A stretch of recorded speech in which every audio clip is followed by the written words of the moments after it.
মানুষের শুরুটাই হয় বিজয় দিয়ে। আমরা যখন আমার পিতার পৃষ্ঠদেশে ছিলাম, পিতার পৃষ্ঠদেশ থেকে শুক্রাণু যখন মায়ের গর্ভদেশে যেয়ে পড়ে, কতটা শুক্রাণু ভ্রমণ শুরু করে জানো? 20 কোটি শুক্রাণু।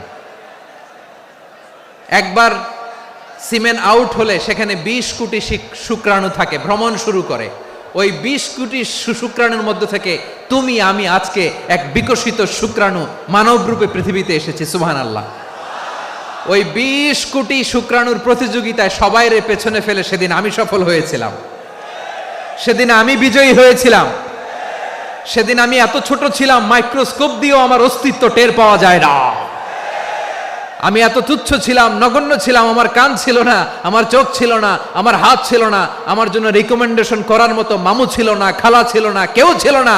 তারপরেও ওই প্রতিযোগিতায়, ওই কম্পিটিশনে যখন আমারে কেউ হারাতে পারে নাই, আল্লাহর জমিনেও আমারে কেউ হারাতে পারে না।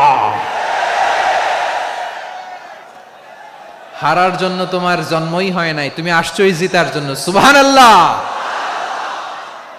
বিশ্বনবী বলেন, আন্নাসু মাআদিন কামাআদিনি যাহাবি ওয়াল ফিদ্দা খিয়ারুহুম ফিল জাহিলিয়াতি খিয়ারুহুম ফিল ইসলাম।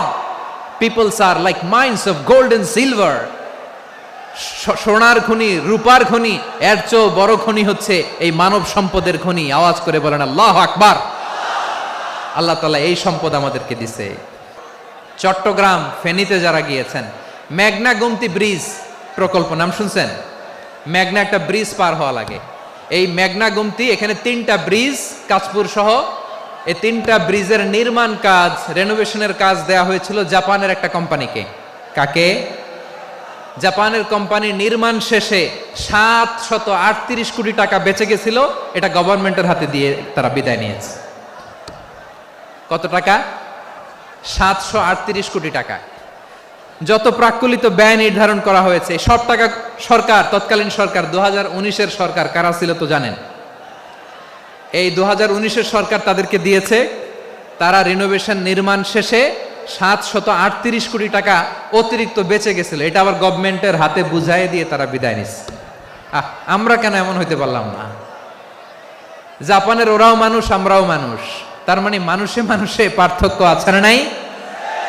আচ্ছা, জাপানের 2টা উদাহরণ দিলাম, এবার আমার দেশের 2টা উদাহরণ দিব না? বাংলাদেশের 2টা উদাহরণ দিই। 1 নম্বর উদাহরণ, গত সপ্তাহে আপনারা জানেন কক্সবাজার আমার একটা প্রোগ্রাম ছিল, তো হেলিকপ্টারে গিয়েছিলাম। ফেনী জেলা যখন পার হচ্ছি, আমি দেখলাম 3টা উইন্ডমিল। উইন্ডমিল চিনেন তো? বিশাল পিলার, 3টা-4টা পাখা থাকে। বায়ু বিদ্যুৎ কেন্দ্র, বাংলাদেশের প্রথম বায়ু বিদ্যুৎ কেন্দ্র এটা। মুহুরী প্রজেক্ট বলে এটার, সম্ভবত মুহুরী প্রজেক্ট। তো সাগরের বাতাসের ঝাপটায় এটা ঘুরে এনার্জি হয়, ইলেকট্রিসিটি উৎপাদন হয়। তো আমি পাইলটকে বললাম, ভাই এগুলো থেকে কেমন ইলেকট্রিসিটি উৎপাদন হয়? কয়, হুজুর একটু হয় না, কিছুই হয় না। কিছুই হয় না মানে? বলে, হুজুর বাংলাদেশে যত উইন্ডমিল আছে এটার পাখা একটাও ঘুরে না। আল্লাহ, বলেন কি? তাহলে এই যে কোটি কোটি টাকা ব্যয় করে যে উইন্ডমিল, কয় হুজুর ভিতরে ফিটফাট, উপরে ফিটফাট, ভিতরে সদরঘাট।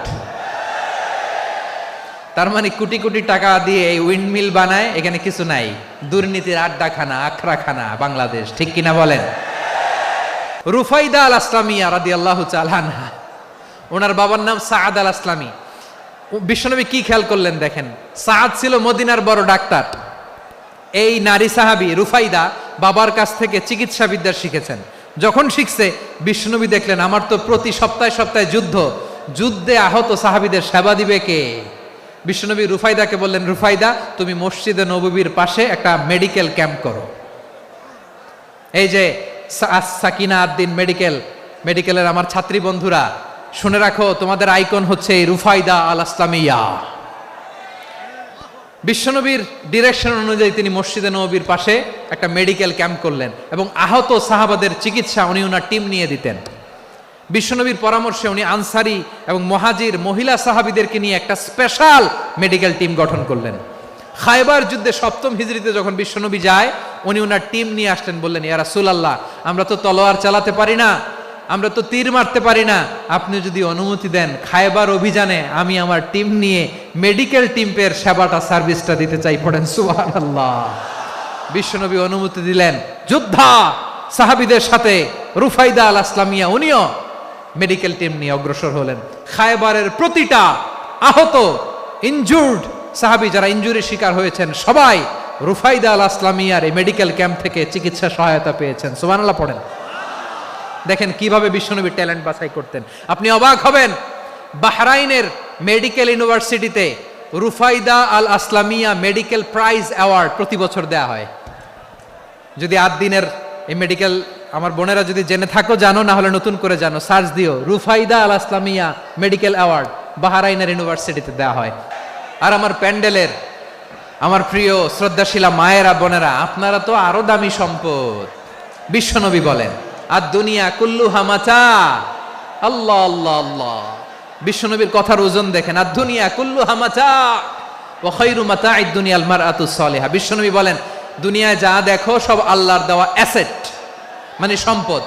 আর এত অ্যাসেটের ভিড়ে সবচাইতে শ্রেষ্ঠ সম্পদ হচ্ছে নেককার নারী। সুবহানাল্লাহ। ভাইয়েরা বোনের সাথে খারাপ আচরণ করো না, সন্তান মায়ের সাথে খারাপ আচরণ করো না। আমাদের মায়েরা আমাদের asset, they are our priceless asset. কারণ এই মায়েদের পেটে এসেছে আল্লাহর ওলিরা, এই মায়েদের পেটে এসেছে খান জাহান আলী, এই মায়ের পেটে এসেছে শাহজালাল ইয়ামানি, এই মায়ের পেটে এসেছে আল্লাহর সব নবীরা।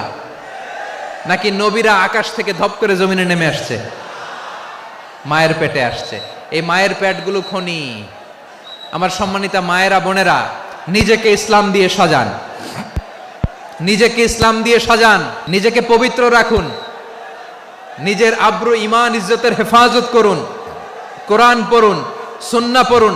আপনি জানেন না আপনার গর্ভে কে আসছে, কোন ক্ষণজন্মা পুরুষকে আল্লাহ তাআলা আপনার গর্ভে পাঠাবে আপনি জানেন না। মায়েরা নিজেদেরকে পবিত্র রাখুন, ইসলাম চর্চা করুন, কোরআন চর্চা করুন, নৈতিকতা দিয়ে নিজেকে সাজান।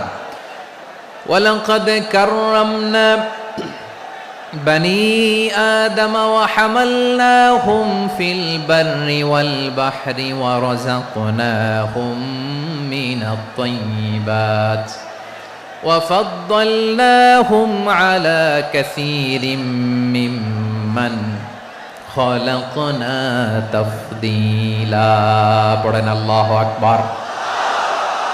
রব্বুল আলামিন বলেন ওয়ালাকাদ কাররামনা বানি আদম, আমি বনি আদমকে সম্মানিত করেছি, বনি আদমকে মর্যাদা দিয়েছি।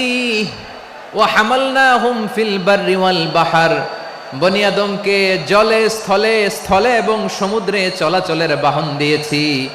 ওয়া রাযাকনাহুম মিনাত তাইয়্যিবাত, তাদেরকে পবিত্র রিজিকের বন্দোবস্ত করেছি। ওয়া ফাদ্দালনাহুম আলা কাসীরিম মিম্মান খালাকনা তাফদীলা, আর আমি আল্লাহ যাদেরকে সৃষ্টি করেছি তাদের মধ্য থেকে বনি আদমকে আমি শ্রেষ্ঠ বানিয়েছি। আমরা শ্রেষ্ঠ, আমরা আশরাফুল মাখলুকাত। আমরা কি?